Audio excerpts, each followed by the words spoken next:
효진쌤의 그래머 스터디 동사의 과거형에 대해서 배워봅시다. 학습 목표는 비동사와 일반 동사의 과거형을 설명할 수 있다. 일반 동사의 규칙 변화와 불규칙 변화를 외울 수 있다. 입니다. 먼저 비동사의 과거형부터 배워볼게요. 비동사의 과거형은요. am의 과거, was, are의 과거, were, is의 과거, was 이거를 기억해 주시면 됩니다. 즉 am, are, is는 현재형이지만 was, were는 과거형인 거예요. 예문을 통해서 보여드리면요. 나는 피곤했다 라고 하려면 나는 피곤하다 하려면 I am tired가 되겠지만요. 나는 피곤했다 과거형으로 쓰려면 I was tired 이렇게 써주면 되는 거죠. 이럴 때 am이 현재형, was가 과거형이 되겠습니다. 비동사의 과거형은 이렇게 각각의 과거형만 외우면 돼요. am의 과거는 was, are의 과거형은 were, is의 과거형은 was 이렇게 해서 문장을 만들어 주는데요. 일반 동사의 과거형은요. 지금 보시는 바와 같이 go, play, enjoy, open 이런 단어들이 전부 다 동사의 원형이거든요. 원형이자 현재형인데 이 현재형에다가 과거형을 만들어주기 위해서는 이렇게 ed를 붙여주거나 동사의 원형에다가 ed를 붙여주거나 아니면 규칙이 없이 제각각으로 변화하기도 합니다. 그래서 이거를 크게 나누어서 규칙이 있을 경우엔 규칙 변화라고 하고 규칙이 없이 제각각으로 쓸 때에는 불규칙 변화라고 하는 것입니다. 그래서 이번 시간에는요. 규칙 변화와 불규칙 변화를 각각 공부해 볼 거예요. 자, 그러면 규칙 변화부터 살펴볼게요. 가장 쉬운 거는요. 일단은 대부분의 동사, 모든 동사가 아니라 대부분의 동사에다가는 ed를 붙입니다. 그런데 e로 끝나는 동사도 있어요. 몇 개 안 되지만 이런 동사에는 d만 붙입니다. 예를 들어서 use 이런 동사가 있다면 e로 끝나니까 d만 붙입니다.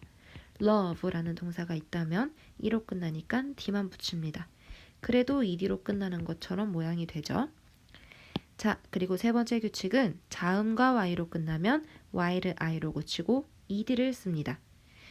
예를 들어서 y로 끝나는 단어가 이런 것들이 있어요. study. 자, 이 y로 끝나는 단어는 바로 앞에 자음이 있죠? 자음이 있을 경우에는 y를 i로 고치고 ed를 붙여서 과거형을 만듭니다. 그런데 그렇지 않은 경우도 있거든요. y로 끝나지만 앞에 모음이 있는 경우. 예를 들어서 stay, 머무르다. 이거를 머물렀다 라고 바꾸자면 stay에다가 모음이니까 y로 끝나도 모음이 바로 앞에 있으니까 그냥 ed만 붙여주면 됩니다. 그래서 stay의 과거형은 stayed 이렇게 되는 것이죠. 이렇게 자음 플러스 y로 끝나는 경우에 과거형을 만드는 방법은 이와 같고요. 그리고 여러분이 가장 많이 어려워하는 것 중에 하나인데요. 단모음과 단자음으로 끝나는 단어가 있어요. 단모음과 단자음으로 끝나는 단어는 자음을 한 번 더 쓰고 ed를 쓰는 건데요. 이렇게 보면 어려우니까 예문을 들어볼게요. 예를 들어서 stop 이런 동사가 있다고 해봅시다. 이런 모음의 이런 단어의 알파벳 두 개를 보면 끝에서 두 개가 하나는 모음이고 하나는 자음이죠. 모음이 뭔가요? 모음은 A, I, E, O, U 이런 게 모음이죠. 자음은 알파벳에서 A, I, E, O, U 뺀 나머지 B, C, D부터 Z까지 이런 것들이 자음이라고 했고요. 자, O는 모음이고 P는 자음이에요. 그런데 단 모음과 단 자음의 차이는 뭐냐면요. 단 모음은 이렇게 모음이 하나만 있는 거고요. 단 자음은 이렇게 자음이 하나만 써 있는 거예요. 하나만 안 쓰인 것도 있나요? 있죠. 그럴 경우에는 단 모음의 반대가 이중 모음인데요. 예를 들어서 바다가 영어로 sea인데 EA 모음이 두 개가 연달아 오고 있죠. 이런 걸 이중 모음이라고 합니다. 단자음의 경우도 반대의 개념으로 이중자음이라는 게 있어요. 예를 들면 teach 여기서 이건 단자음이지만 이거는 이중자음이잖아요. 이렇게 자음이 연달아 오는 경우 이중자음이라고 합니다.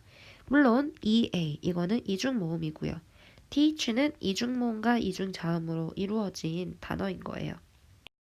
이와 같이 한 단어에서 알파벳 두 개가 이렇게 연달아 쓰인 게 아니라 하나로만 쓰였을 때 이런 걸 단모음, 이건 단자음이라고 해요.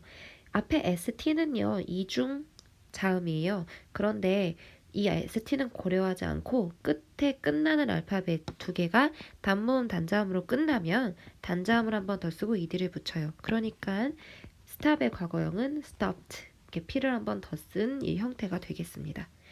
이런 형태가 있는데요. 예문을 통해서 연습 문제를 통해서 한 번 더 공부해 볼게요. 나는 집에 머무른다. 머무른다를 머물렀다라고 바꾸려면 stay의 과거형 쓰면 되겠죠? y로 끝나되 앞에 모음이니까요. 그냥 ed만 붙여주면 됩니다. 사실 아까 봤었고요. 그리고 음악을 좋아한다에서 좋아했다라고 바꾸려면 like의 과거형을 써주면 됩니다. 이로 끝나는 동사는 d만 붙여주면 과거형을 만드는 게 됩니다. 다음으로 동사의 불규칙 변화예요.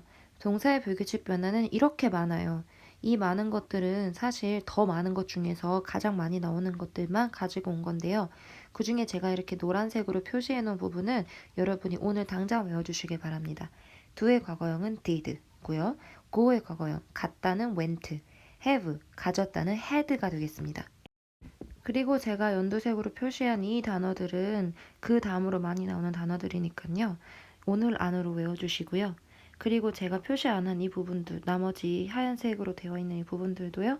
집에 가서는 꼭 며칠이 걸리더라도 외워주시기 바랍니다. 저한테 오시면 이거 종이로 된 거를 나눠드릴게요.